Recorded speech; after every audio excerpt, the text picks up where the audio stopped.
আপনি কি সকালে উঠে খালি পেটে গরম জল খান? না খেলে এই ভিডিওটা অবশ্যই দেখুন। ১ নম্বর উপকারিতা, হজম শক্তিশালী হয়। খালি পেটে গরম জল পেট পরিষ্কার রাখতে সাহায্য করে। গ্যাস, কোষ্ঠকাঠিন্য কমে।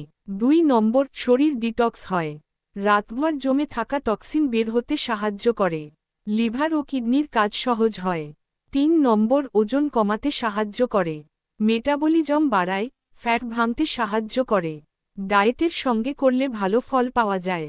৪ নম্বর, ত্বক উজ্জ্বল হয়। রক্ত চলাচল বাড়ে, ব্রণ ও শুষ্কতা কমতে পারে। ৫ নম্বর, ইমিউনিটি সাপোর্ট করে। সর্দি কাশির প্রবণতা কমাতে সাহায্য করতে পারে।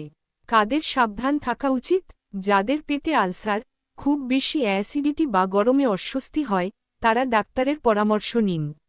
এই তথ্যগুলো কাজে লাগলে ভিডিওতে লাইক দিন, কমেন্টে লিখুন আপনি খালি পেটে গরম জল খান কিনা। আর এমন স্বাস্থ্য ভিডিও পেতে চ্যানেলটি সাবস্ক্রাইব